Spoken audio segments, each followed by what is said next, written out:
¿Cómo les va? Bueno, vamos a seguir hoy con el texto de Matelar, el capítulo 2.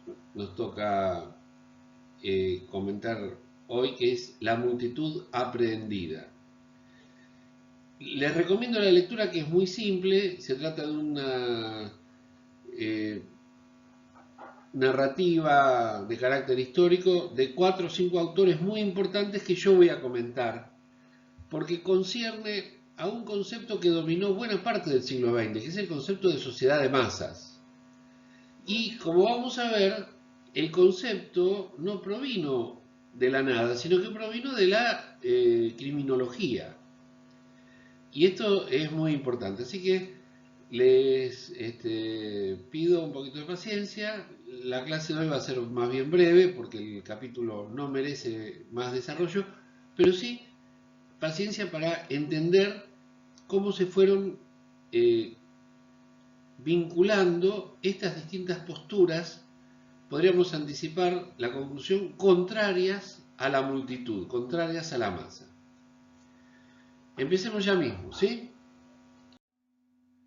Bueno, en primer lugar tenemos que reconocer que la sociedad del siglo XIX, momento en el que se comienzan a desarrollar científicamente estos planteos, tenía algo así como una aversión por el hombre alienado y por el hombre delincuente. La vida urbana había determinado que viviera mucha gente en la misma ciudad y que justamente no es posible que todas las familias se conozcan, que, que todos los individuos sean eh, de confianza, y por lo tanto había que satisfacer esta necesidad de eh, explicar cuál es la correlación entre la locura y el crimen. Y entonces aparece por primera vez, de manera científica, una crítica a lo que era la teología cristiana del libre albedrío. Libre albedrío significa que el individuo termina eligiendo entre hacer el bien, o vamos a decirlo en términos más técnicos, entre seguir las normas y violentar las normas. Esto es todo. Entonces, eh, siendo muy difícil controlar la conducta, como vimos en la clase anterior, la vigilancia puede ser exhaustiva, pero siempre se te escapa a alguien. Entonces, había que pensar en el castigo como una forma complementaria de la vigilancia. Pero ya no se trataba simplemente de castigar como derecho de la autoridad, derecho del soberano. Había que castigar, digamos, con fundamentos científicos. Y ese fundamento científico lo tenían que dar nuevas disciplinas que hasta ese momento no se habían desarrollado. Entonces, aparece la hipótesis de que hay individuos peligrosos a los que conviene encerrar antes de que cometan la macana que justificaría su encierro. Entonces, por primera vez, por portación de rostro, diríamos ahora en el siglo XXI, la gente iba presa. No era cualquier gente, por supuesto, no eran los hijos de los ricos, no eran los hijos de las personas acomodadas, sino que eran miembros de familias disfuncionales, destruidas, madres con muchos hijos, o sea, familias donde la madre había quedado viuda y tenía muchos hijos, etc. Y acá aparece uno de los elementos científicos más polémicos del siglo XIX, Cesare Lombroso, italiano, ¿no es cierto? Fíjense qué cara, tiene una barba como la mía, yo me la corto, él la deja más larga, yo no uso bigote. Eh, no me considero parecido a él ni en lo físico ni en lo científico. Sostuvo que la criminalidad representa un fenómeno biológico, producto de la degeneración, y que además, esto no lo habrán escuchado alguna vez, la criminalidad es identificable a partir de la fisonomía. Este es el que desarrolló la teoría de la portación de rostro, porque justamente será en el rostro donde aparece marcada la tendencia criminal. Tuvo tanto éxito porque, entre otras cosas, siempre era el otro, es decir, era el distinto el delincuente, y no uno como nosotros, digamos, o uno como ellos. La criminología entonces deriva de este estudio de Cesare Lombroso, que, como les dije, nació en 1835 y murió en 1909. Escribió una obra muy interesante que se llamó El delincuente nato, de la que extraje esta cita. En realidad, para los criminales natos adultos no hay muchos remedios. Fíjense, no hay remedios. No dice soluciones, paliativos, recursos, dice remedios.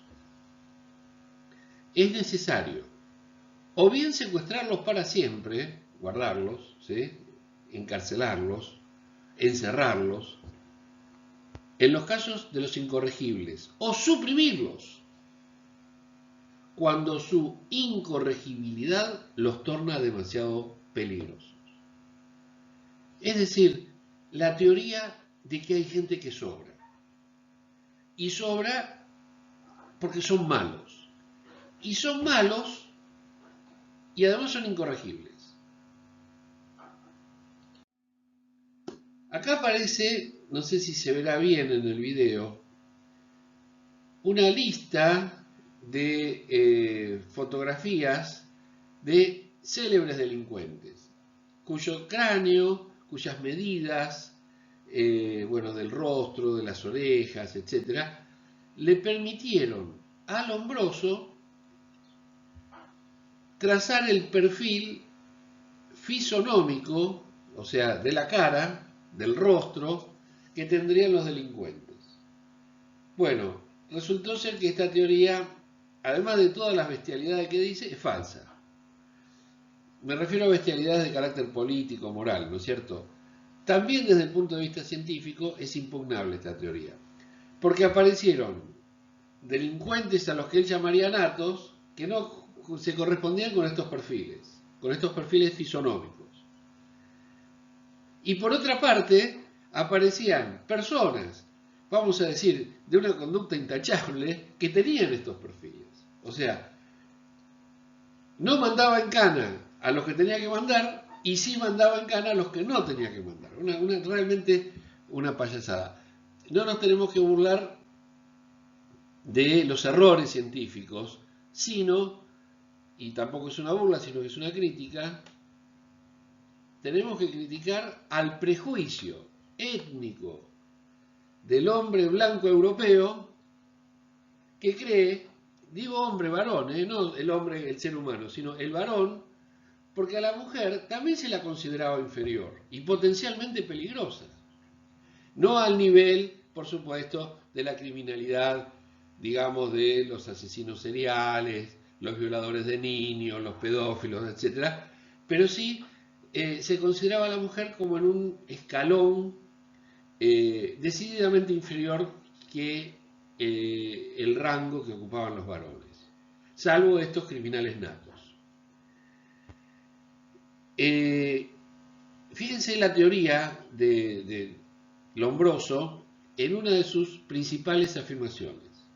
Algunos criminales representan un retroceso de la humanidad a etapas pasadas y más primitivas de la evolución. Estos criminales natos son distinguibles por la presencia de una serie de anomalías físicas y mentales que de alguna forma coinciden o se correlacionan. Sus teorías fueron perdiendo credibilidad, a medida que lo que les comenté recién, hay causas, no está probado la teoría de las causas hereditarias o congénitas de la criminalidad. La criminalidad en realidad es una desgracia que tiene que soportar la sociedad y también el propio criminal, que no elige como se creía que elegía la persona elegir el bien o el mal. No, vos vivís en una situación en la que los deseos, la desesperación, etcétera, te lleva a cometer errores y brutalidades. Lombroso afirmaba haber descubierto un tipo de delincuente morfológicamente distinto al tipo humano normal. Se trataría de un individuo mórbido, es decir, una persona con claras marcas distintivas en su rostro o en su espalda, en su delgadez, en la tersura de su piel.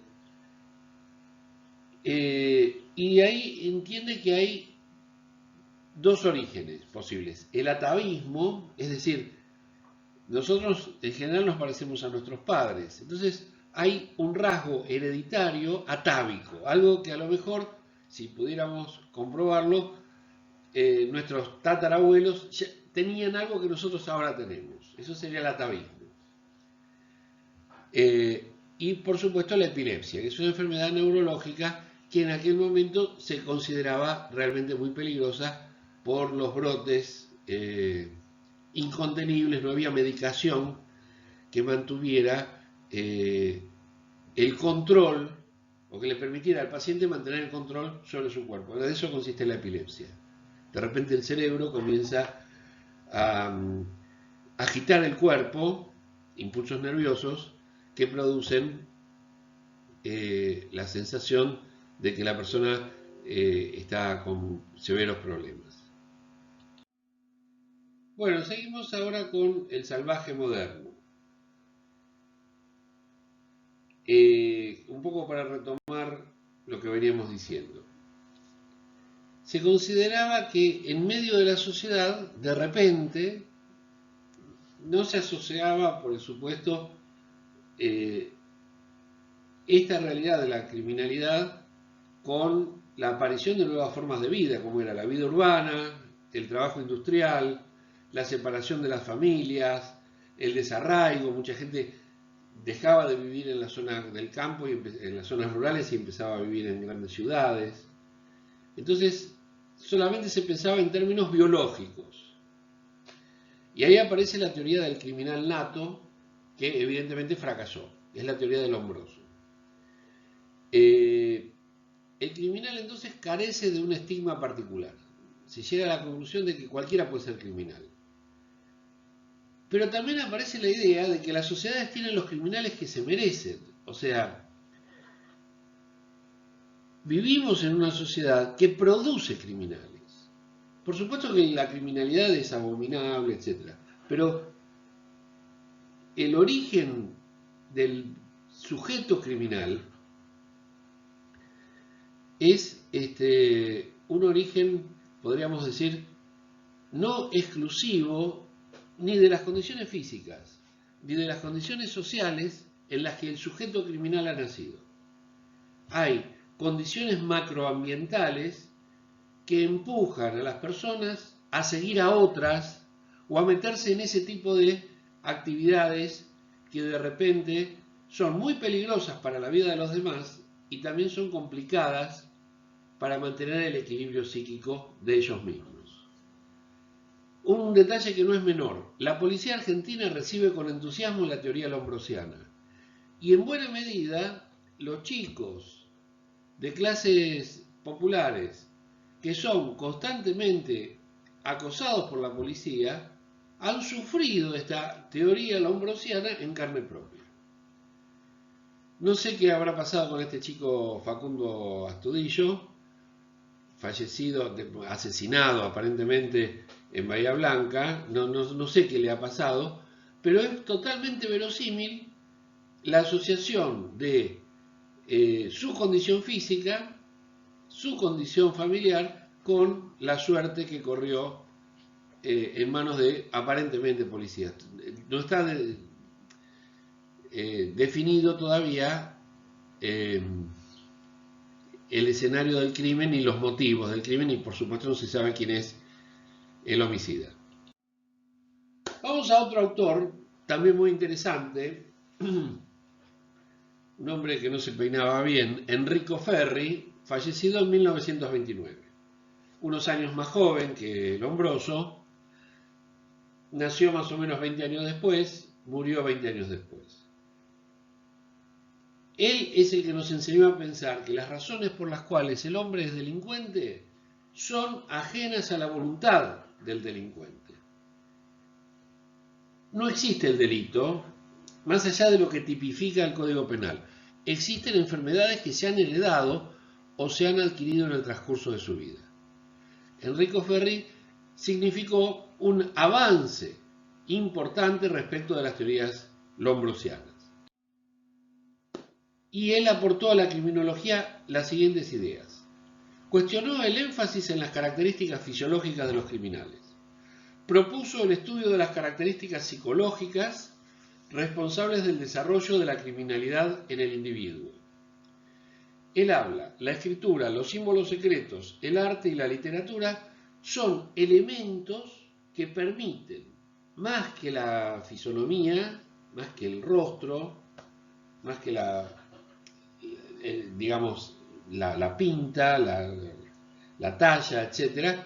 Estos elementos que son de carácter psicológico, el arte, la literatura, las creencias, etc., permiten conocer mejor a las personas que su rostro. La insensibilidad moral y la falta de repugnancia a la idea y ejecución de la ofensa previo a su comisión y la ausencia de remordimiento después de cometerla son elementos que caracterizan un tipo de crueldad, un tipo de salvajismo que no es imputable, que no lo podemos explicar en términos de si es gordo, si es flaco, si es negro, si es rubio. No.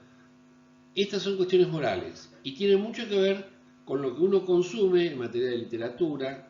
Tiene mucho que ver probablemente, porque tampoco hay una teoría que nos asegure que si vos consumís determinado tipo de publicidad o determinado tipo de literatura, vas a terminar siendo de determinada manera. Pero bueno, se asemeja más al perfil psicológico del delincuente lo que consume, lo que lee, lo que cree, etc., y se asemeja menos el rostro que tiene. Entonces Fermi va contra las creencias de su época. Los sentimientos como la religión, el honor, la lealtad no contribuían al comportamiento criminal. Por eso él recomienda que en las escuelas se enseñe todo esto. No porque tenga algún valor en sí mismo, sino porque mejoran las chances de que las personas se adapten mejor a un sistema de convivencia. El odio, el amor y la vanidad de los que influyen más porque controlan la moral de las personas también es un elemento fundamental.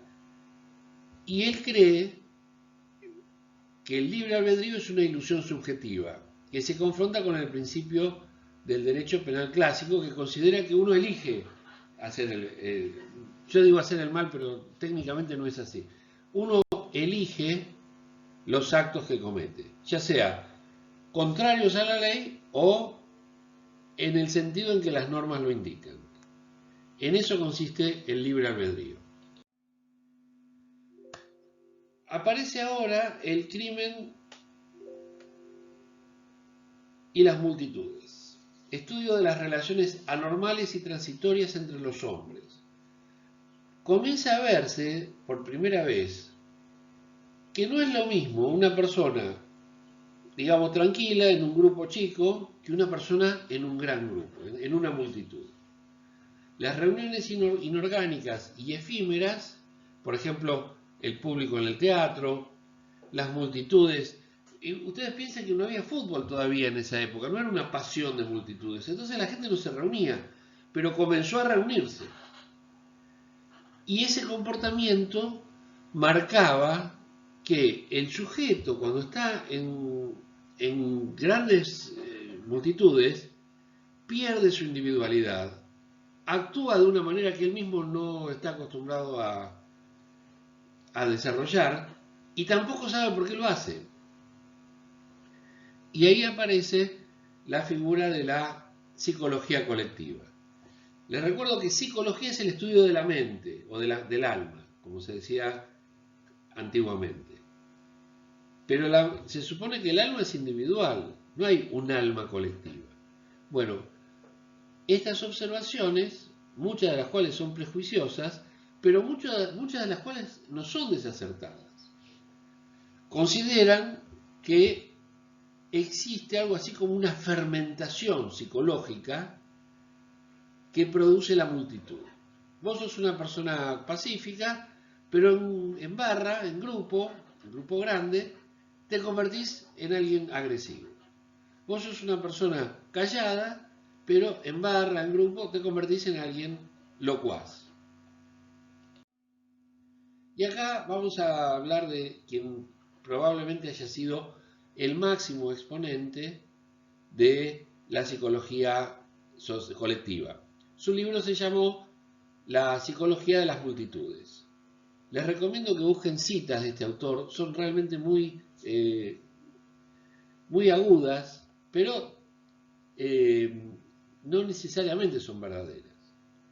Hay palabras que a nosotros nos cautivan, pero no expresan un concepto que nos permite entender fenómenos de manera cabal. Sí nos predisponen estas palabras, o los aforismos, a cierto estado de ánimo, con que pensar, pero no necesariamente aportan claridad a nuestro pensamiento. Al contrario, aportan más confusión. Una de las frases célebres de Gustave Le Bon es: la inteligencia sirve más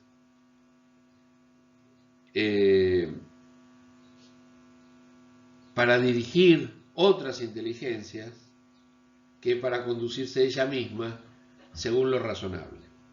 Es decir, el uso de la inteligencia va más por el lado de la astucia y la manipulación y menos por el lado de la creatividad, la individualidad, la búsqueda del pensamiento personal, etc. Leamos algunas de sus frases. Los seres humanos desarrollan en colectivo, es decir, en grupos grandes, comportamientos que jamás desarrollarían en forma individual. Los grupos tienen una influencia determinante sobre los individuos. ¿Algo de esto es cierto? Sí, es cierto. Si ustedes van al cine o al teatro, una escena ambigua, pero alguien comienza a reírse, otros se ríen detrás de ese. Uno, ¿por qué se ríe? Porque siente que hay que reírse, no porque encontró un motivo en la risa, sino porque encontró alguien de quien contagiarse, alguien que le asegura que su comportamiento no es, vamos a decir, aislado. En algunas series de televisión, hace muchos años, se usaba acompañar el fin de cada escena con un aplauso, con risas. Eso generaba una sensación, digamos, de que uno se tenía que reír. Se tenía que reír, no que uno podía reírse, sino que uno se tenía que reír. Las principales razones por las cuales el yo, es decir, el individuo, se pierden en los otros son las siguientes. Yo puse 3 nada más, hay muchas más. El ser humano percibe a la masa como un poder invencible. Deja de sentirse responsable porque en ella él es una figura anónima.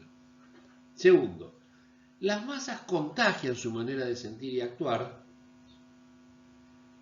a quienes las conforman. Eso se da de manera inconsciente y permite que la masa sea manipulada por un líder. La masa sugestiona e hipnotiza al individuo. Formar parte de una masa, de una multitud, lleva a experimentar sentimientos de omnipotencia. Y esto es lo que pudo haber pasado con estos chicos lamentables que han matado, ustedes recuerdan, en Villa Gesell, simplemente con agresiones de patadas y piñas a un pobre chico que estaba pasando una noche como ellos en una disco. Esta es una cita textual de Gustave Le Bon del libro La psicología de las multitudes. Por el solo hecho de formar parte de una multitud, el hombre desciende varios grados en la escala de la civilización. Aislado, quizá fuera un hombre cultivado. En multitud es un instintivo y por consiguiente un bárbaro. La multitud se asemeja a las formas inferiores de la evolución como el salvaje y la mujer. Fíjense, por eso lo puse esto. Es decir, discriminación de género y discriminación del individuo que forma parte de una multitud. Bajo la influencia de la recíproca sugestión y de un líder que se transforma en hipnotizador, la multitud se convierte en un ser. Lo pone entre comillas porque no es un ser, sino es una multitud, ¿no es cierto? Son en todo caso varios. Irracional, cambiante, impulsivo, emocional, irritable, intolerante, conservador, autoritario, que pasa con rapidez de la representación al acto, arrastrado casi exclusivamente, acá dice por el inconsciente, yo creo que tendría que ser por el subconsciente, ¿sí? O sea, por algo que no es la conciencia. Bueno, toca el turno ahora a don Scipio Sigele. Este Scipio Sigele, obviamente italiano, murió más joven que los otros dos, pero también es una de las figuras fundamentales en la conformación de la criminología. Y él fue el que descubrió lo que vamos a llamar efecto criminógeno de la prensa. En esos años existe la teoría del contagio. La gente se contagia. Es decir, vos estás lo más tranquilo y de repente algo mueve tu atención, atrae tu atención. Y en lugar de sorprenderte, o repugnarte, o entusiasmarte, te produce el deseo de seguir, de experimentar vos mismo ese fenómeno sobre el cual te acabas de enterar. ¿Qué me dice?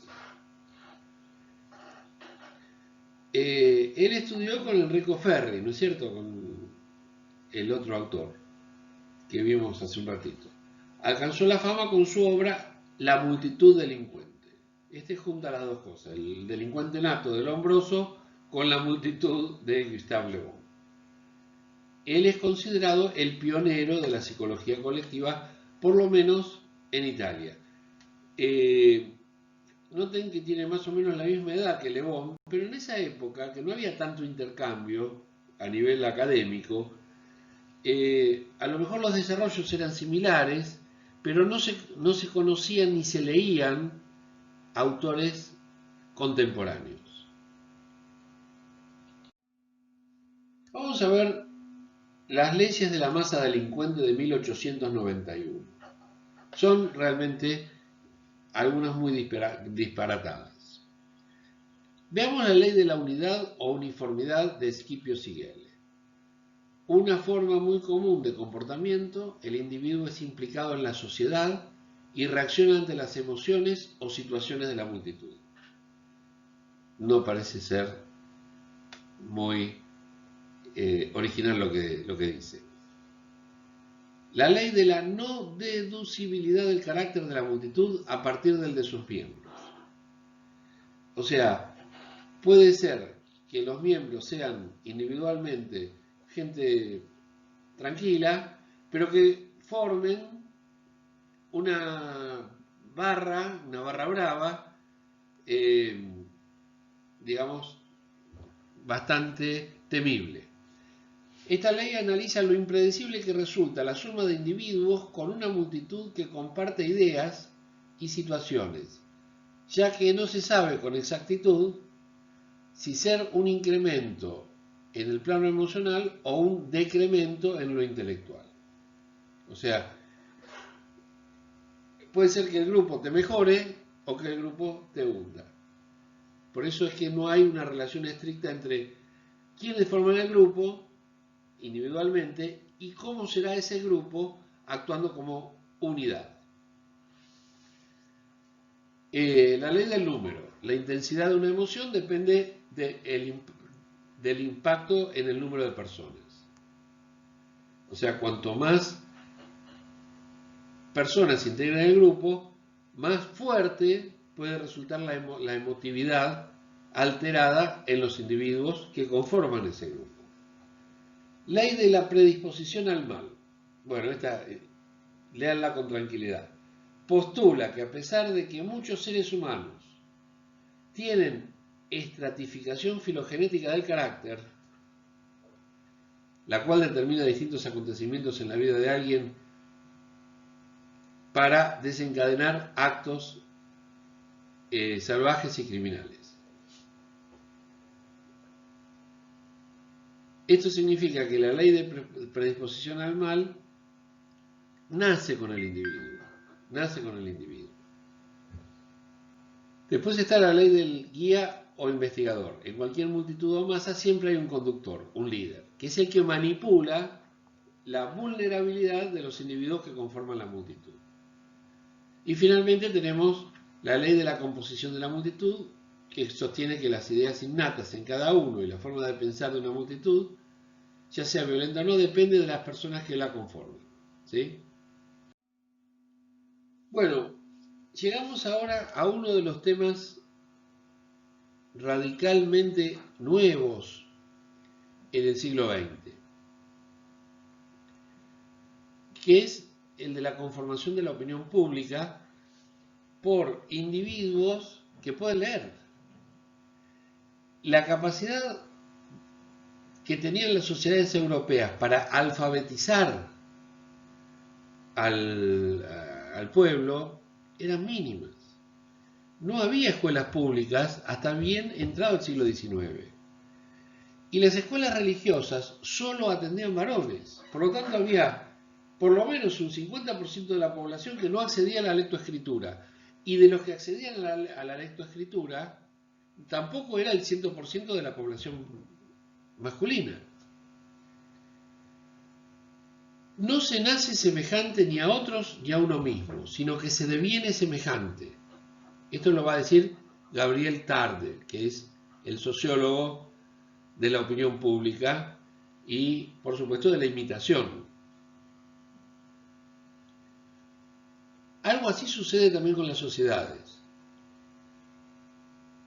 La sociedad se establece por lazos de semejanza afectiva y valorativa, pero aquí la coincidencia de convicciones y pasiones es un gran número de individuos, la coincidencia de convicciones y pasiones entre muchas personas no remite a la herencia orgánica ni a un contrato de derecho natural, ni a un hecho social. Es la casualidad. Y esa casualidad, por supuesto, es impredecible. La conformidad minuciosa de los espíritus y de las voluntades que constituye el fundamento de la vida social, aún en los tiempos más convulsionados, esa presencia simultánea de tantas ideas precisas, tantos fines y medios precisos en todos los espíritus y en todas las voluntades, es efecto de la sugestión e imitación. Lo que estabiliza nuestros vínculos sociales es la onda. Ellos lo dicen así, sugestión. El sentirse bien o el sentirse mal. Pero si se siente mal, la agrupación, directamente no hay conformidad minuciosa. Por eso es tan importante la clase presencial. Porque en la clase presencial yo me imagino y siento lo que está pensando el curso. De esta forma que yo, 1, 2, 3 días antes de la clase, en mi casa, en la soledad de mi escritorio, me pongo a hablar frente a la computadora. Y ustedes a lo mejor en el celular, en un momento que tienen tiempo, lo van viendo de a poco el video, con lo cual lo que hay es un contacto solo a nivel lingüístico, pero no a nivel piel. Esto no produce ninguna sugestión, ninguna posibilidad de empatía. Para que haya empatía tiene que haber copresencialidad. Acá lo tenemos a Gabriel Tarde, que también murió en 1904. Él encontró relaciones entre el organismo psíquico individual y el organismo colectivo, y especialmente puso de manifiesto la acción y la influencia que ejerce la imitación. Su libro más importante, o uno de sus libros más importantes, se llama Las leyes de la imitación. Para él, una multitud es un fenómeno extraño. Es elementos heterogéneos que se juntan, que se hacinan. No se conocen entre sí. Sin embargo, hay una chispa de pasión que sale de ahí, del grupo. Electriza esta mezcla, esta masa, y produce una especie de organización súbita de generación espontánea. Uno empieza a gritar y el resto empieza a gritar. Uno empieza a bailar y el resto baila. Esto es lo que dice Gabriel Tarde. Yo no estoy tan seguro, pero piensen que la influencia de este autor ha sido muy destacada a lo largo del siglo XX. Esta incoherencia se convierte en cohesión. Este rumor se convierte en voz. Y ese millar de hombres apretujados ya no forman, digamos, un revoltijo, sino que forman una única bestia. Un monstruo de 1000 cabezas, pero un monstruo. Innominada esa bestia y monstruosa que marcha a su destino con una finalidad irresistible. La mayoría ha sido